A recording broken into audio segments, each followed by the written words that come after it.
ప్రియమైన సహోదరి సహోదరులకు ప్రభుపేట వందనాలు శుభములు తెలియజేస్తున్నాను. మీరందరూ బాగున్నారా? మీ అందరి గురించి ప్రార్థన చేస్తూ వస్తున్నాము. మీరు ఎవరైనా కొత్తగా ఛానల్ చూస్తున్నట్లయితే దయచేసి సబ్స్క్రైబ్ చేసుకోండి. అదేవిధంగా ఇతరులకు కూడా తెలియచేయండి.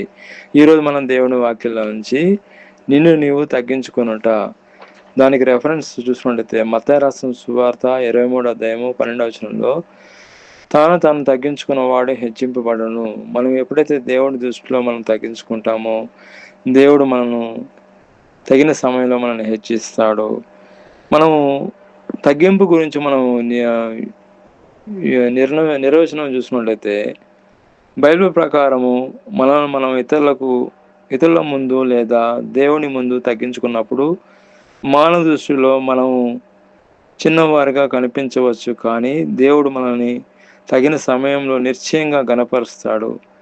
అదేవిధంగా మనం ఇంకొక వచనం చూసుకున్నట్లయితే తాను తగ్గించుకున్న వాడు హెచ్చింపబడను.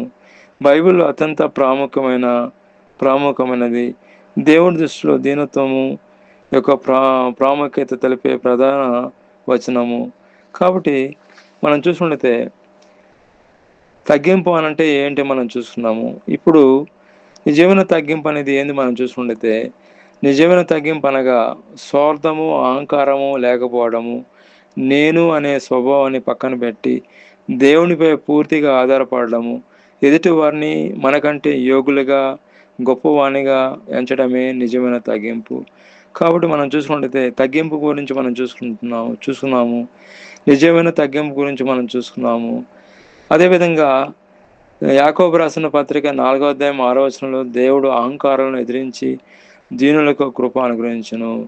ఎప్పుడైతే దేవుడి మీద మనం ఆధారపడతామో, దేవుడి మీద విశ్వసిస్తామో, దేవుడి మీద నమ్మకం వస్తామో, అప్పుడు దేవుడు మనకు కృపను అనుగ్రహిస్తాడండి. అదేవిధంగా మనం ఎప్పుడైతే దేవుని మీద భయము భక్తి కలిగి ఉంటామో దేవుడు తప్పకుండా మనకు కృపను అనుగ్రహిస్తాడండి. కృప చాలా ప్రాముఖ్యమైనది. కాబట్టి కృప అనుగ్రహిస్తానని దేవుడు వాగ్దానం చేస్తున్నాడు. అదేవిధంగా యాకోబు రాసిన పత్రిక 4వ అధ్యాయం 10వ వచనంలో ప్రభు దృష్టికి మిమ్మల్ని మీరు తగ్గించుకునుడి, అప్పుడు మిమ్మల్ని హెచ్చించును. ఇది చాలా ప్రాముఖ్యమైనది. బైబిల్ ప్రకారము బైబిల్లో మొత్తం తగ్గింపు గుణం ఉందండి. యేసుక్రీస్తు ప్రభు కూడా ఆయన ఎంతో తేజోమయుడండి. ఫిలిప్పీయులకు రాసిన పత్రిక 2వ అధ్యాయము 5 నుంచి 8 వచనాలు చూసినట్లయితే ఆయన క్రీస్తు యేసు కలిగిన ఈ మనసును మీరును కలిగి ఉండుడి. ఆయన దేవుని స్వరూపం కలిగిన వాడే ఉండి దేవుడితో సమానంగా ఉండుటకు విడిచిపెట్టకూడని భాగ్యం ఎంచుకోనలేదు, కానీ మనుషుల పోలిగా పుట్టి దాసుని స్వరూపం ధరించుకొని తను రిక్తునిగా చేసుకునేను. ఎంత గొప్ప వాక్యం అండి ఇది. యేసుక్రీస్తు ప్రభు ఆయన దేవుడు అండి. దేవుడే మానవ రూపంగా ఈ లోకానికి వచ్చి మన కోసం ఆయన రిక్తునిగా చేసుకున్నట్లు మనం చూసుకుంటున్నాము. యేసుక్రీస్తు ప్రభుయే ఆయన తగ్గింపు గుణం కలిగిన దేవుడు అండి. ఆయనను చూసి మనం నేర్చుకోవాలండి. ఎంత గొప్ప తగ్గింపు గుణం ఉందా అండి. ఆయన శిష్యుల పాదాలు కూడా కడిగినట్లు మనం చూస్తున్నాము. శిష్యుల పాదాలు మనం ఈ లోకంలో మనం చూసినట్లయితే మేనేజరు అసిస్టెంట్లు ఉంటారు. అసిస్టెంట్లు వచ్చేసి మేనేజర్ల ప్రకారం చెప్పినట్టు చేస్తారు. ఇక్కడ మనం చూసినట్లయితే మేనేజర్ అయితే శిష్యులు మేనేజర్ కింద అసిస్టెంట్లు చెప్పినట్టు నడుచుకోడు. అదేవిధంగా మనం చూసినట్లయితే యేసుక్రీస్తు ప్రభు వాళ్ళ శిష్యులు పాదాలు కడిగినట్లు మనం చూస్తున్నాము. ఎంత తగ్గింపు ఉందండి యేసు ప్రభుకి. యేసుక్రీస్తు ప్రభు మనకు ఒక మాదిరండి.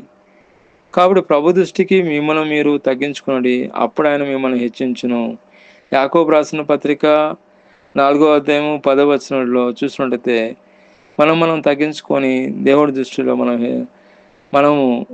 దృష్టిలో మనం తగ్గించుకోవాలి. అప్పుడు దేవుడు మనల్ని హెచ్చిస్తాడు. కాబట్టి దేవుడు మనల్ని విడిచిపెట్టాడండి. మొట్టమొదటిగా మనం చేయాల్సింది ఏంటంటే మనం తగ్గించుకుంటే దేవుడు మనల్ని హెచ్చిస్తాడు. దేవుడు వాక్యం దీవించిన గాక.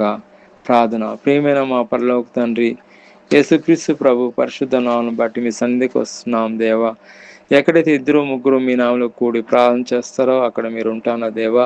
తగ్గింపు గుణం మాకు దయచేయండి ఆయన. మీ పాసనిధిలో అయ్యా మేము ఉన్నాం తండ్రి. నాయన తగ్గింపు గుణం మాకు దయచేయమని, మీరే మహింపరచుకోమని యేసుక్రీస్తు నామములో ప్రార్థన చేస్తున్నాం తండ్రి. ఆమేన్.